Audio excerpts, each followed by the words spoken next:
Greetings and welcome to Star Trek Discovery Pod, a sometimes funny, trying to be smart podcast covering all things new and classic Trek. No money, no problems. I am your captain, Mariah Gossett. With me on the view screen, we have And I'm your favorite blue Orion. Orion. Yes, Clyde should be joining us any moment. You just know after trick or treating, sometimes it takes a little bit longer. Happy Halloween, everyone. Happy Halloween. Hallows Eve, all of the things, so spooky, so scary. Did you do anything spooky or scary today, Paul? I went to a friend's house who bought a lot of candy, and I just go, "Hey, give me some candy." Hey, give me some candy. Yeah, I went to a friend's house and we ate a lot of candy. I also have just been slowly eating the candy I bought for trick-or-treaters because I only had a total of 3 trick-or-treaters come to my house. Yeah, and I don't want to be one of those. Maybe I'm already at that age, like now that I'm 72, going on 73. Did candy used to taste better in the olden days? I mean, I don't know. I've always enjoyed I always buy good candy though. I'm not that house that gets like the cheap bag of candy. What is the good candy for you? Like I'm buying Reese's cups. I'm getting Kit Kats, Twix bars. The Sour Patch Kids bundles. Someone did gift me today at said lunch that I went to. They gave me a bag of C's candies, the sour bats. Those are pretty good. I don't know. Like I was one of those kids who really enjoyed quantity. Quantity over quality. Well, it wouldn't matter. It would just get hoovered up. Yeah. So, not you know. I mean, now, I don't think I can really speak much on my taste of candy as a child because I used to really love like Twizzlers, which are essentially just red wax covered in sugar. And then like, do you remember those like the fun dips? It was just sugar that you would dip a sugar stick into to eat said sugar. Yeah. Like those were for dummies. I mean, like for awesome people who knew exactly how to get the chemical hit that they needed. Yeah, we used to eat those before swim meets. That's right. I would eat fun dip this before. flavor. This is green flavor and blue flavor and purple flavor. I like green flavor usually. Green apple, I think. Let us know in the comments. Welcome to Candy Talk, your destination for all things Halloween candy reviews. We'll be going down our top 5 of Hot Dog Talk. And yes, a spinoff of Hot Dog Talk. But no, tonight we will be recapping and reviewing season 5, episodes 1 through 3 of Star Trek Lower Decks. Before we get to that, Lower Decks, woo! Before we get to that, though, you can subscribe to the podcast on Apple, Spotify, and YouTube. All links are at StarTrekPod.co. And an update about the Patreon. So Patreon has a new deal with Apple. And here's the thing. They don't let us charge per episode anymore. It has to be a flat monthly fee. So we are just letting you know that there will now be a flat monthly fee to be a patron. I'm working with Patreon to get that transferred because of their new situation with Apple. But I think we're going to just keep it at $2 a month. So it's really cheap if you want to join and hang out with us. $2 a month helps us pay for our RSS hosting. It helps us pay for the website. It helps us pay for our Paramount Plus subscription because they don't love to send us screeners on time. So we watch them at the same time as you. So these are all things that go into making a podcast. So again, you can visit patreon.com/StarTrekPod and join us there. And again, for all of our current patrons, that will be shifting over the next month as I work with Patreon to get that set up. But Paul, if people are hanging out with us tonight live on YouTube, how should they like interact with us and stuff? Well, this is where Clyde would say, "Send us a snail mail and blah blah blah," or carrier pigeon. or carrier pigeon, or walk it over to your local post office or blah blah blah. But no, all you have to do is on our what's your chat? I'll read it. If you're watching us tonight on YouTube, please participate in the live chat. And if you have a comment or question and you want to address us later on the podcast, just type the word P-O-D, capital P-O-D. That spells pod in all before your comment so we can see it. Indeed. So Good call. Like, I know you couldn't tell, but you really did it. I believe in you. I did it. That's right. You did it. I know. Slowly, my sugar crash is coming down, so we're gonna make it through. Because I'm very excited because I had a great time watching these episodes. Okay. Before we get to some messages from the menagerie, which if you are a Patreon member, you get to join us over on Slack, and we have a special channel where you can tell us your hot take of the episode that we're reviewing for the week, and we will read it here on the pod. But before we get to those messages from the menage, I think it is time for us to do a classic hot breaks. It's been so long. It's time for some hot breaks. Paul. Hot breaks. So we are going to be talking about 1 through 3 tonight. We're probably going to bounce around a little bit because I feel like they all sort of interweave. So spoilers ahead if you have not watched 1 through 3. I'm going to combine my hot break. So I thought I'd let you combine yours as well, Paul. Your hot break.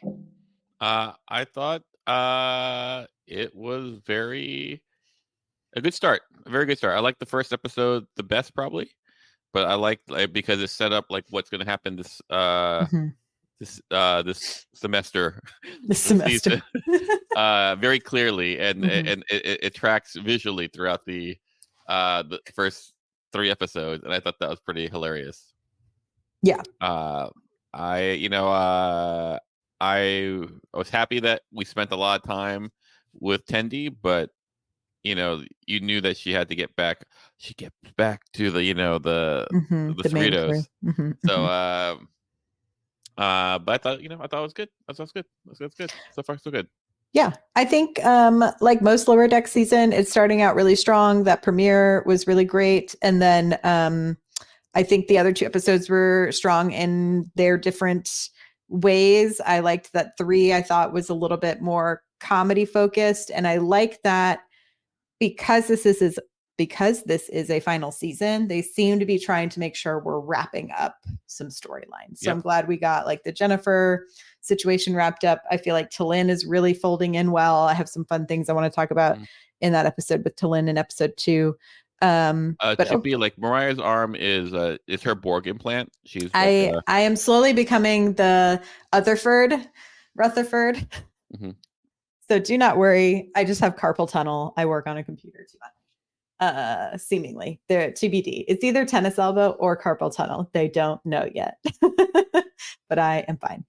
I appreciate the acknowledgement of the brace that I'm wearing on my wrist.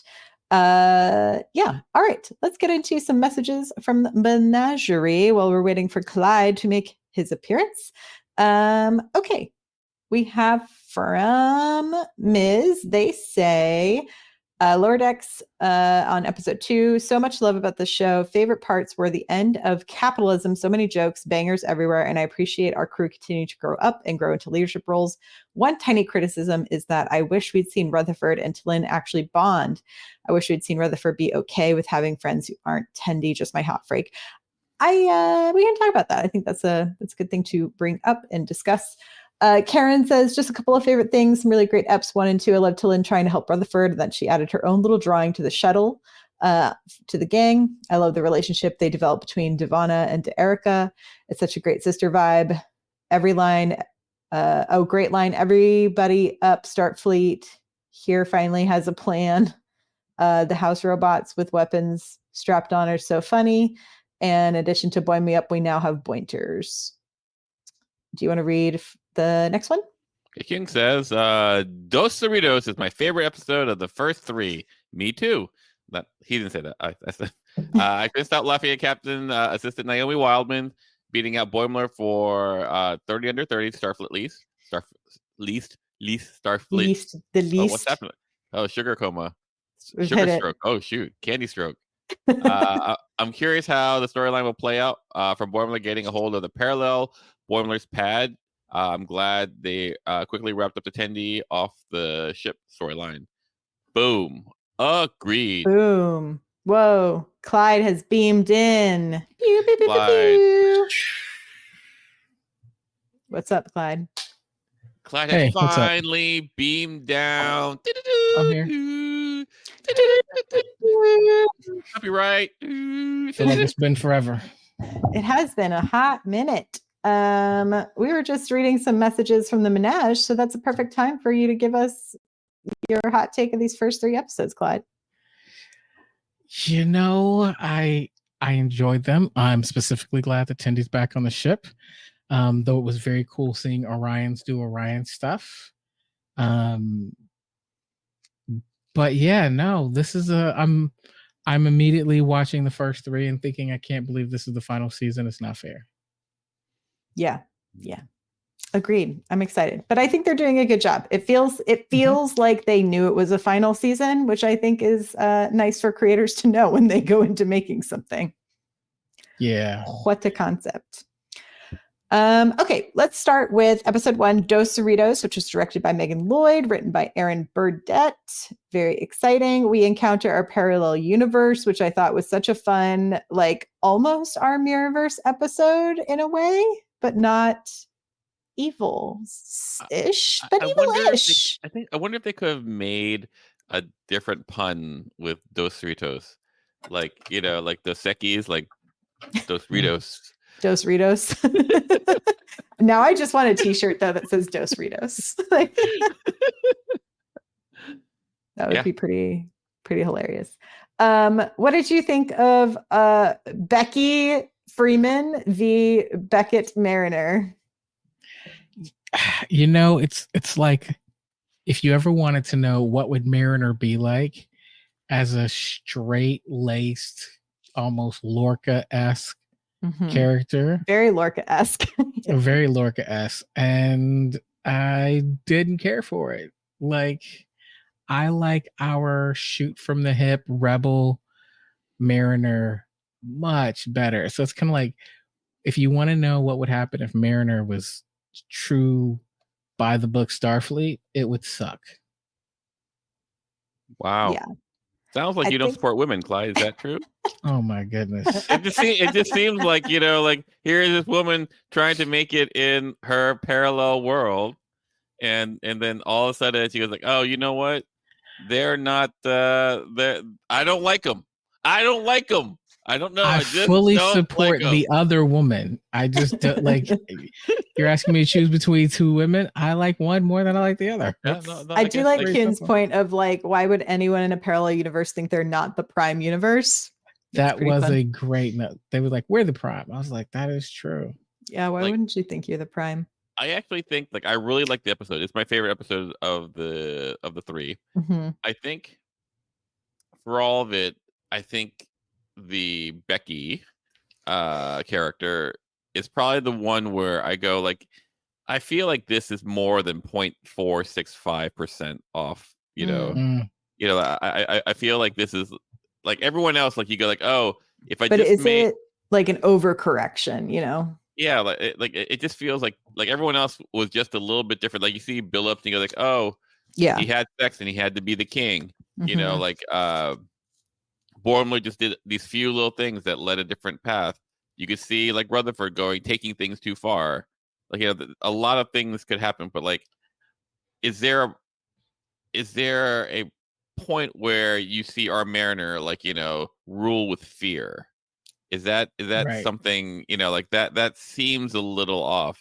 I think it's funny that Mom is in Starbase 80 because like she's always on the edge of like going like, oh, she's a good captain. Oh no, she's not. But like, well, think about it this way, Paul. Remember, I think it was between seasons 2 and 3, maybe, where Mariner went crazy trying to save her mom. Yeah, I do. It makes me wonder, like, because they kept going, well, our Captain Freeman wasn't around. Like, what happens in a situation where Starfleet doesn't intervene to save Captain Freeman and she actually does end up at Starbase 80?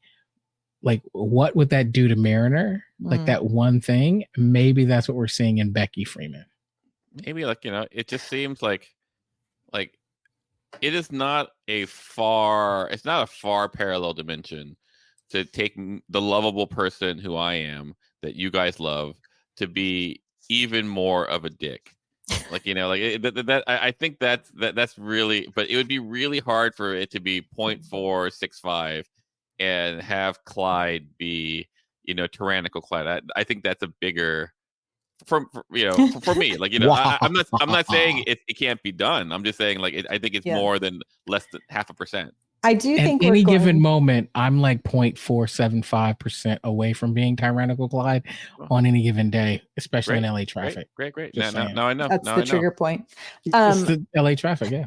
Yeah, I do think we're going to eventually see what the other Boimler is doing wrong. Do you know what I mean? I was like, I think the other Boimler is going to have some terrible thing about Why do you him. Hate men? Because men. I don't think I have to justify myself. No, you did. The word itself. The word itself. But I think it'll be funny to see how that like comes out. I also do like the slow progression of the facial hair. I think is so funny. Well, it's so terrible though. So bad and so funny. But here's something, and maybe Clyde will jump in here a little bit. Like, there's an episode of Stargate Atlantis. Yes, Stargate Atlantis. You know, where they have Rodney McKay from an alternate. Yeah, just calm down, Clyde. You know, Rodney McKay from an alternate universe, and Rodney McKay is like so awesome. He is, and you know what was wrong with him? Nothing. He was just awesome. I mean, maybe he'll just be awesome, but I feel like we're getting set up for like. Raya, trust men. He's gonna find a bad piece of advice in that pad. It's coming. I know it's coming. I think it sets up for that. I don't think it needs to happen. I just think, like, you know, like there's some point where Boimler, like, you know, you got to be yourself. You know, like, you know, you are you. You don't have to. You know, this is not who you are. Like, blah blah blah. I don't know. Anyway.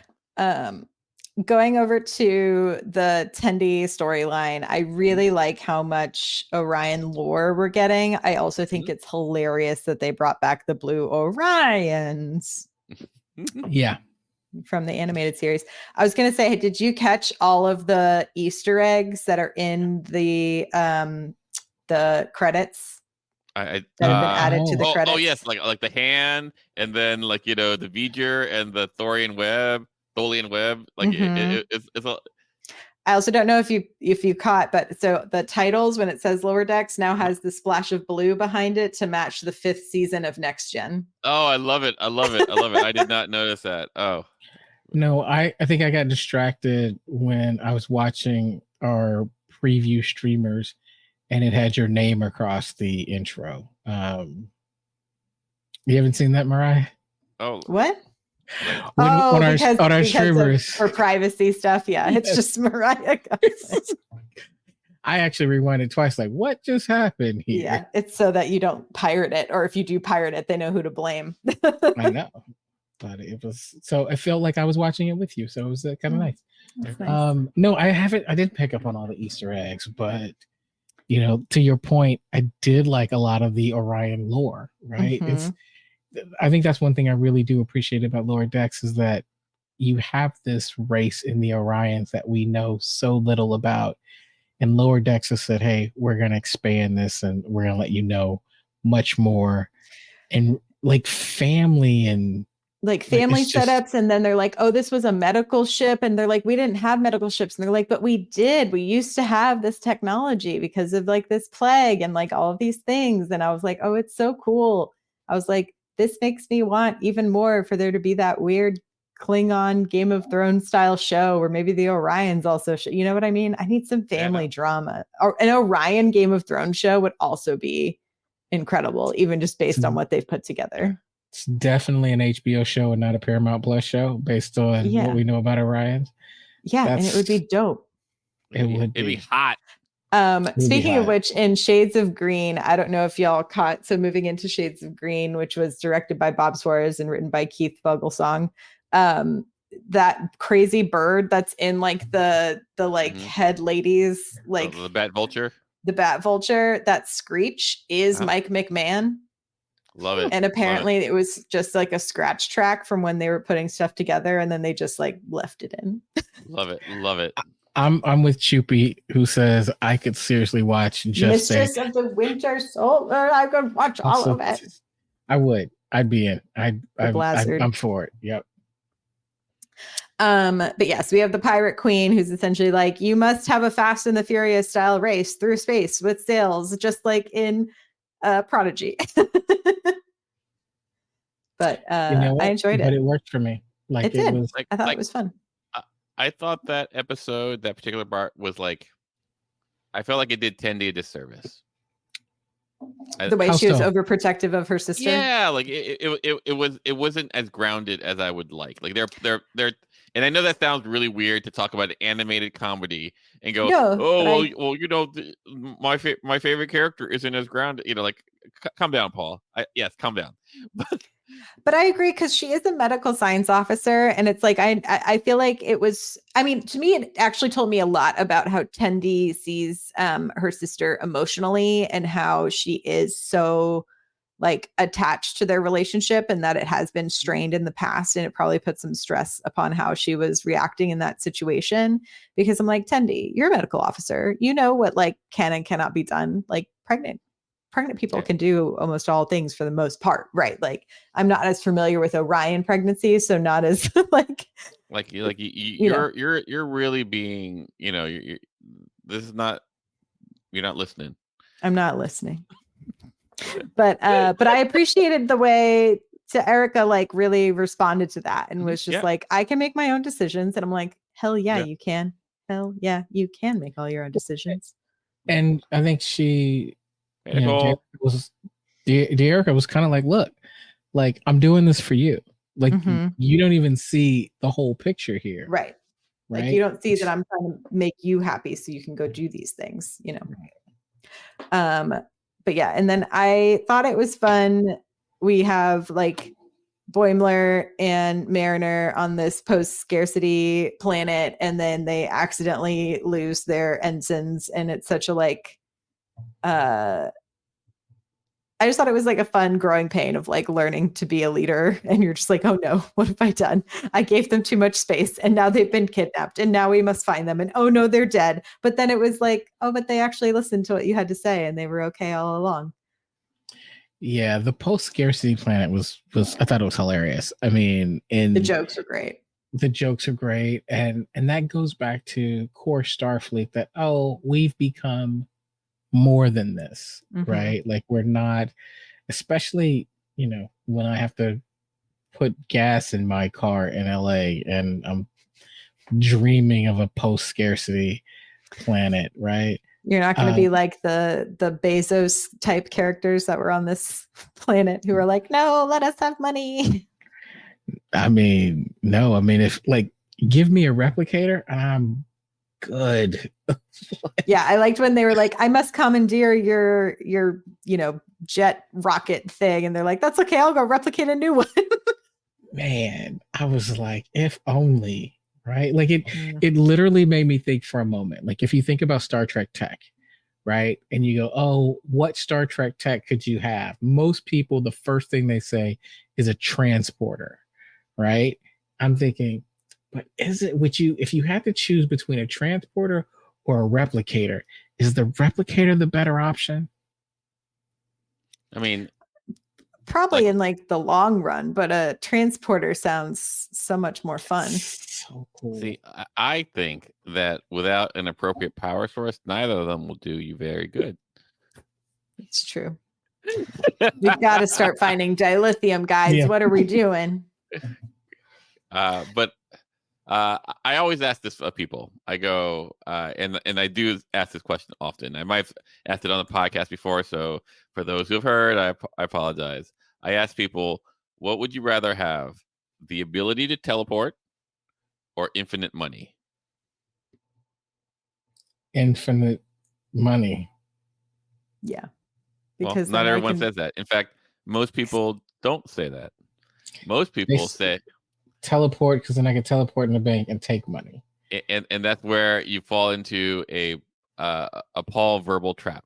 I think I only know to say infinite money because you've asked me this question before, and I'm pretty sure I said teleport, and then you're like, so you're a thief. I go like, well, what are you gonna do for money? He goes, well, I go in the bank and just take whatever I want.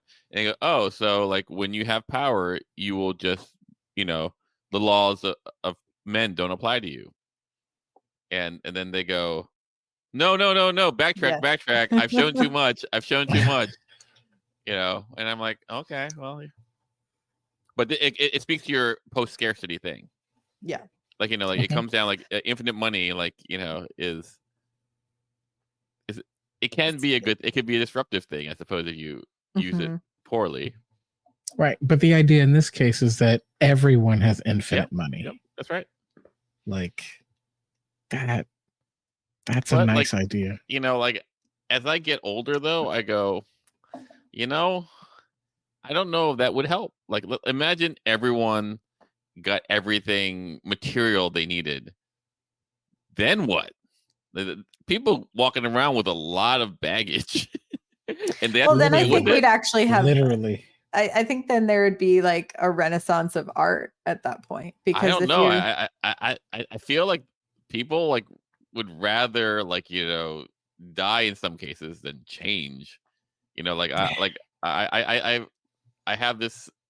I on occasion will give script notes to people, and I went through. I just gave some script notes not too long ago, and I'm causing this complete meltdown of this writing team because they're I've triggered them or one of them particularly as far as how they perceive writing, and rather than change and do something very simple, they just justify. Anyway, it's suffice to say that people are complicated. People are complicated. I think the idea of people not having to focus so much on just trying to get a paycheck, like what would the world look like if now everyone is doing the job that they want to do? 100%. Like I imagine people. You take away all the what you call it, all the stuff that you don't want to do, and now you just do only the things you want to do. Well, it's interesting. Even in this post-scarcity society, prior to them becoming post-scarcity, these really rich people just had robots that did all of the things they didn't want to do. But that's an exercise of power, right? Right. Which did y'all notice they look like the house robots from Caprica? Oh, I did actually. Yes. Yes. Love it. I was like, why do these look so familiar? I was like, they kind of look like vases, but there was something else that had a Battlestar Galactica tone to it. I can't remember, but I was watching. I was like, man, this is a BSG feel. Yeah. I thought they looked like perfume bottles that they released their own. They do kind of look like perfume bottles. Yeah. Anyway, it's just to say that I think there are a lot of people who if I were to say, hey, those rich trust fund babies, are they the healthiest people? And they live in a post-scarcity world effectively. That's if there's anyone on listening to us, who's a trust fund baby, please consider supporting us for just $20,000 a month. to 0.00000. Just let us know. Just let us know. We can get that bank transfer. But I wanted to go back to someone mentioned in one of the messages to the menagerie about T'Lyn and Rutherford in this episode, and about how they wished T'Lyn and Rutherford actually developed friendship. And I think that they did by the end. I think it was just hard for Rutherford to make room in his heart for another friend that was not Tendi, in a way that didn't feel like he was replacing Tendi, but rather making room for another friend. Does that make sense? I hear what you're saying. I feel that Rutherford only has one USB slot for a bestie, and it'll always for a best friend. Yeah. But I thought they bonded in a cute way. I think I would love to see T'Lyn and Rutherford actually work on the ship a little bit. Mm-hmm.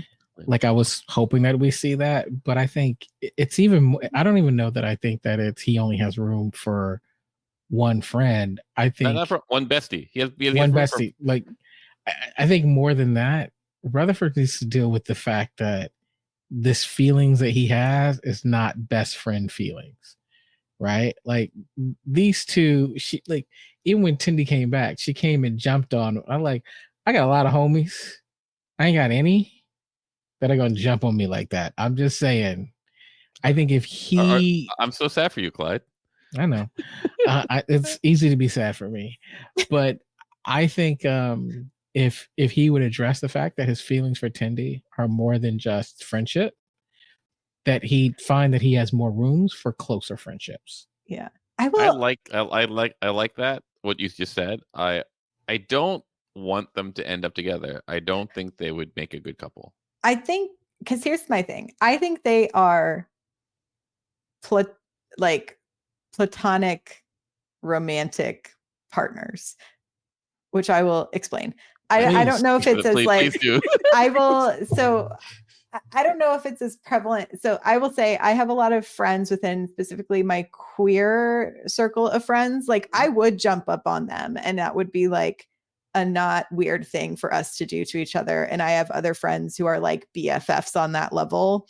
And I will say it's usually because they tried to be romantic partners and then realized that they're just better as friends.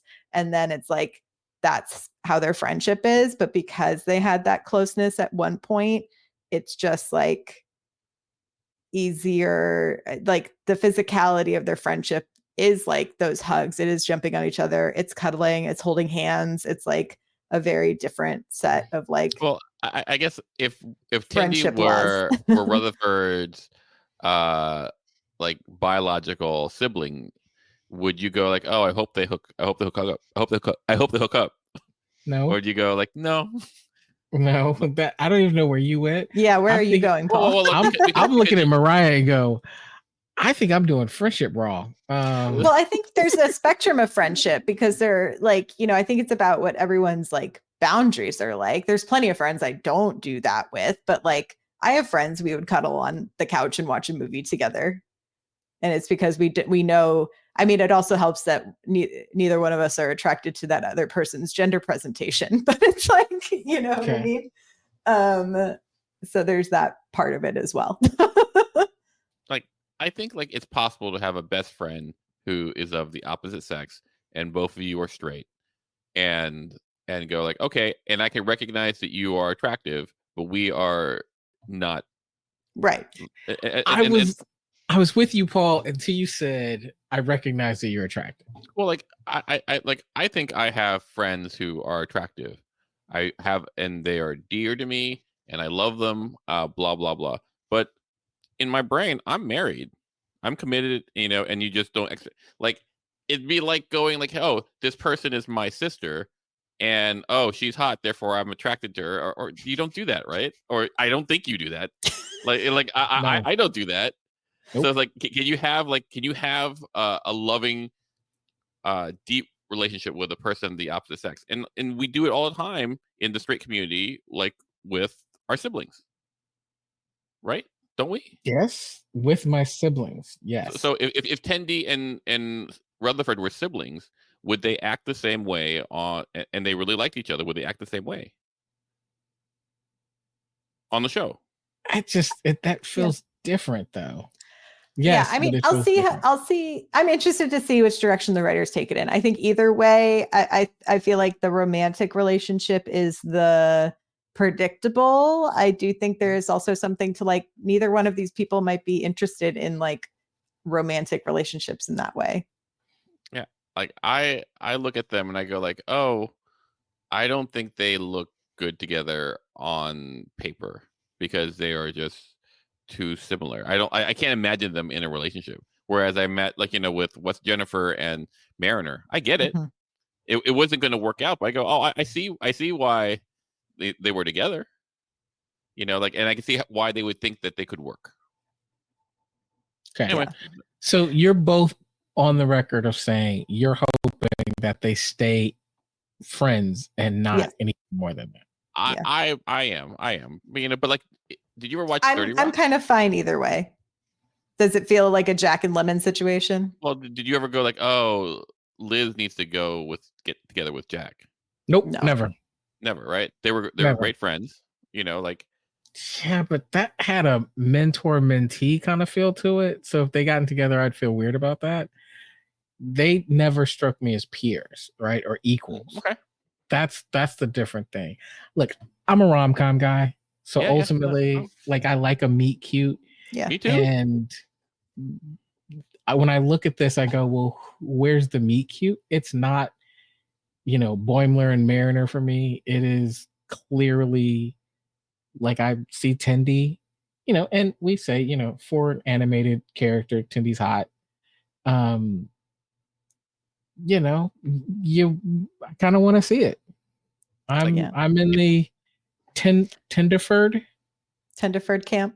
Tenderford camp. Yeah, I'm in camp Tenderford. I was like, yeah, you don't have to do a hear me out cake about Tendi. We get it. Yeah, like if I were to put a couple together, I think it would Boimler and Tendi. That's Boimler and Tendi. Yeah, because they're different enough. Like you would see them complement each other. Here's my wild pitch. Okay, here we go. Wild pitch, everyone. Tendi and T'Lyn. Oh, that's interesting. I could see it. Interesting. That's actually, I could see it. That's got a fire and ice opposite kind of thing. Yeah.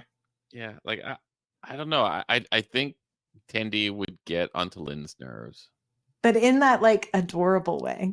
Yeah, and growth way. Yeah. I think ultimately for me, like, and this is just me how I see relationship. First of all, we're talking about relationship talk, but it is Star Trek adjacent, everyone. So like, hey.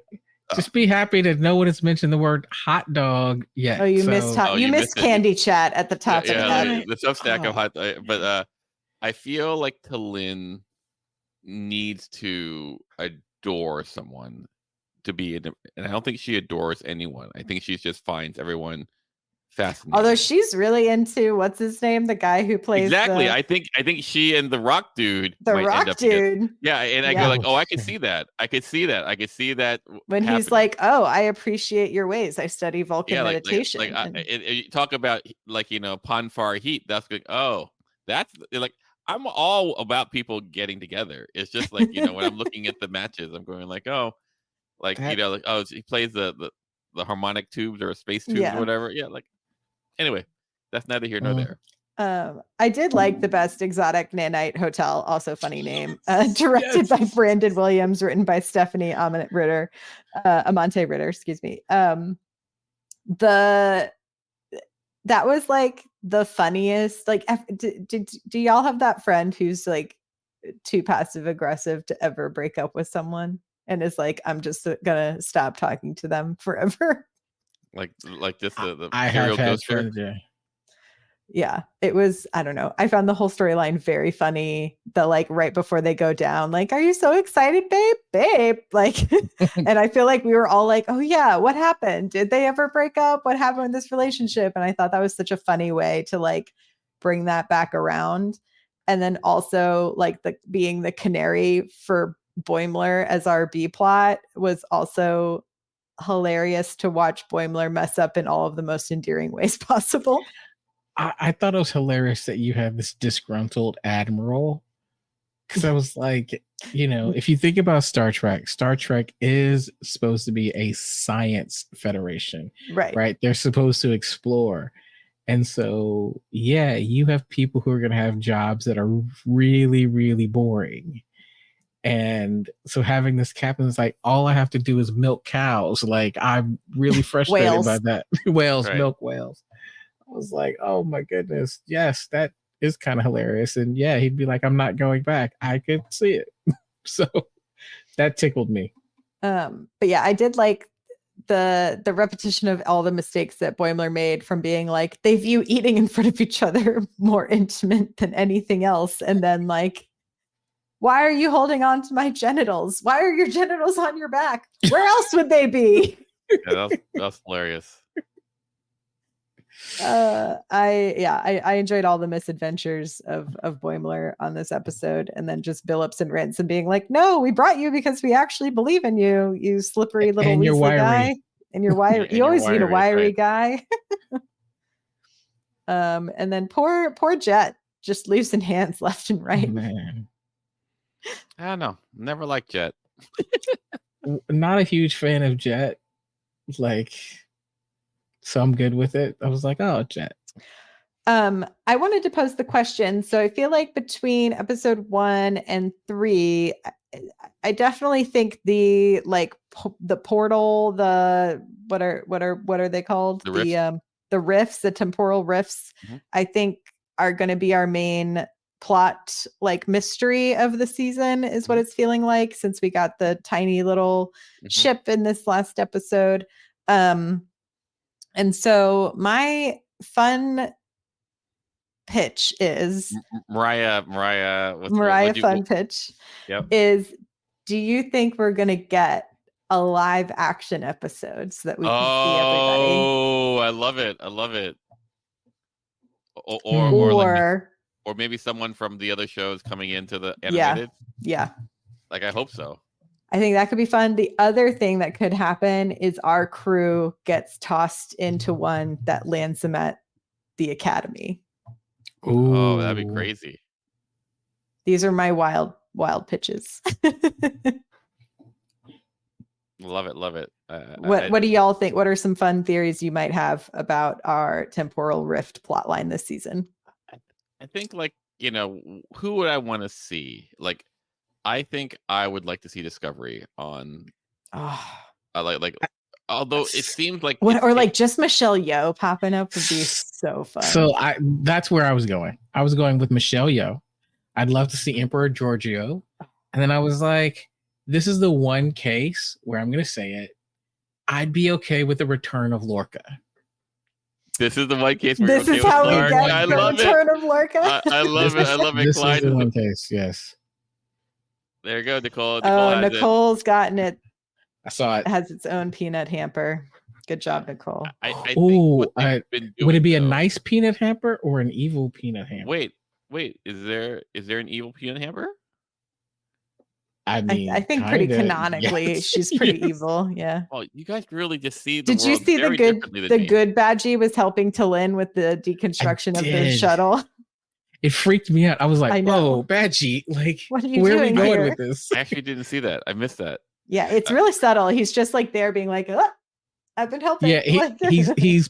It's not even like he's poking out of the back of the ship. Oh, so when Rutherford walks in and the ship is in a bunch of pieces, the good Badgie is poking out like, am I in trouble? That's interesting. Okay. Yeah, I didn't even see that. I right now, as I understand the way they've shown it, it's not temporal. It's just parallel universe. So I don't know if we can go to Burnham time, past or future, or even so it would be next gen if they make it consistent like that. Is this how they're going to put Jean-Luc in yet another Star Trek series? Oh, I think that'd be hilarious. Please don't. But they could see him now though, right? Yeah, but what if it's I also think a John Delancey pop-up would be fun. I know we've had him before, but it could be, make room for him in a fun way. Ooh, a Guinan. Ooh. That could also be fun. Yeah. No. Actually, there's some thought to that, Clyde, where Gaian species are pretty temporal aware. So I wonder maybe she helps them solve it. Well, in that way of in yesterday's Enterprise, the Enterprise C comes to what do you call it, to Picard's time, and it changes all the the Klingons and the Federation at war, and Tasha Yar comes back. But in that world there, Gaian knows that they're in the wrong verse timeline. Yeah. So I think Clyde might be onto something if we have a Guinan in there. Here's another weird take. Clyde take. What if we got Prodigy in Lower Decks? Prodigy could work out because of Janeway. Yeah, no. That could be fun. I'm into all of these things. I think crossovers are fun. I think more things should do crossovers. I'm excited for I know it hasn't aired yet, but the Abbott Elementary crossover that they're doing with It's Always Sunny. Star Trek? I wish. No, it's with us. Can I tell y'all the crossover that was the most disappointing thing to me in all of humanity? Reese's Peanut Butter Cup? No. RuPaul's Drag Race Global All Stars did a runway category called Queens in Space, and it was a promotional thing that they did with Paramount Plus because Drag Race Global All Stars was playing on Paramount Plus, and it was Star Trek themed. It was in promotion for Star Trek Discovery, the last season of it, which it felt like a weird way after too late promo, but whatever. They would have the queens do the little, like, they did transporters between things as like their special effect. And then none of the outfits actually referenced Star Trek. None of them. Oh. And I was like, let me tell you, there are drag queens specifically from the Drag Race franchise that do Star Trek drag incredibly well. Pandora Box, Jackie Cox, Jada Essence Hall has done a Guinan runway for just a color, like the theme was purple, and she did a Guinan runway, and it was incredible. And I was really sad about it because they all just did really generic space outfits, and none of them had anything to do with Star Trek. And I understand they were probably just given the blank thing that just said Queens in Space, but the fact that none of them went to Star Trek and they didn't give them anything to help with that, it made me really angry. Okay, my rant is over. That sounds to me like you wanted all of them to just sashay away. I was ready for them all to sashay away. Honestly, Global All Stars was a hot mess. It was a hot mess. If you want to talk to me about Drag Race, I'm here for it. We have a new Substack called Drag Queens in Space. Runway Track. Runway Track. Drag Track. Drag Track. Here we go. Let's get ready. I will say the UK season, though, this season, it's been good. UK season is good. Anyway, that has been Mariah's Drag Race Corner. If you are listening to us for the first time, don't be surprised. We are the Star Trek podcast that talks about a lot of stuff non-Trek. Just who we are. Just who we are. We got to go on a tangent. Everything is connected. They're all timelines, baby. It's all and I'm talking about another Paramount Plus piece of property. So, just saying. I mean, I'm sure they would appreciate that. Well, exactly. You want to plug, like, do you believe that Kathy Bates playing Matlock watches Star Trek? I'm just kidding. But like, that's an interesting thing to ponder. I haven't watched the new Matlock yet, but I've heard it's fun. It is. The pilot was. I've only seen the pilot. It's good. It's actually good. It's I've seen 3 episodes, and I feel like it's the cleanest procedural I've seen in a long time. Where it just is exactly what it's like. You make a burger, but then you just make like, this is just what a burger is supposed to be. Yeah. And that's what it is. Like, it's not, it doesn't try to swing too hard. It came straight out of the Replicator. It's mediocre plus. And sometimes mediocre, like McDonald's is mediocre plus, and McDonald's makes $1 billion a lot. But now they have E. coli. So I would say this. I feel like CBS has long had a formula for their shows that makes me want to watch a few episodes, but can't hang in for season after season. And then Paramount Plus has a different formula altogether that seems a little bit more interesting. The new Matlock feels more like a Paramount Plus when I was expecting a CBS show. Interesting. Like, I feel like right now, is USA still a thing? Is that a channel? I don't think so. It's dead, I feel like Paramount Plus feels a little bit more like a jazzier USA. And USA had a lot of stuff, man. It had a lot of hits. Suits. Burn Notice, Suits. But it came to play. Yeah, but that stuff felt more like a younger CBS to me. Like, it had a formula, and then the youngest of CBS was like WB, UPN, like where you had your Dawson's Creek. Yes. And I don't want to wait for my life to be over. I don't want to wait. Anyway, yeah, we could also we're gonna get flagged. Watch out. YouTube's gonna take us down. YouTube's gonna take us down. Okay, so the first 3 episodes, super fun ride. I'm excited for the journey to continue. Anything else to say about these first 3 eps of Lower Decks? I think I don't think any of the 3 episodes was a home run yet. I think they were very good doubles and singles. Shout out Dodgers for winning the World Series. That's backwards, but that's okay. But I do think, like, everything doesn't need to be a grand slam. Yeah, you got to build, especially I think for a final season. I want that grand slam last episode. Yeah. Same. So right now, like, I really appreciate the first one because it sets up a pretty good series. Boo Paul. Paul. There's so many things you could be booing. I think it's the baseball. I think it's the baseball. Yeah. Like, I'm just saying, like, the Dodgers won. I don't really care about baseball.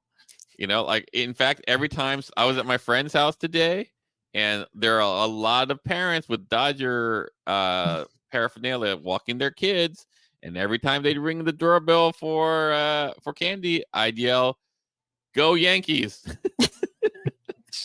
Terrible. I will say, though, the last time the Dodgers won in an election year, Donald Trump lost. So let's cross our fingers, shall we? So I'll say this, Mariah, because we have the screeners and we have access to, more shows than available. Part of the litmus test that I do is, how do I feel? Right. So one of the things that we know is, because I almost slipped once. I didn't slip, but I almost slipped. I'm pretty reluctant to watch ahead. Yeah. Right. And so what usually is going to happen is I'm going to wait till after our show, and then I'm going to watch it, but I'm going to watch the next one. Right. So I'm always looking to go, well, how do I feel after I've seen the episode? So when I finished episode 3, what I was looking to try and figure out is, am I tempted to want to see episode 4? Like, do it. Like, am I going, oh man, I want to watch more, right? I feel you. I feel you. And so where I was at was, I was kind of in the middle. I was like, I wouldn't mind watching episode 4, but I'm okay to wait. Yeah, right.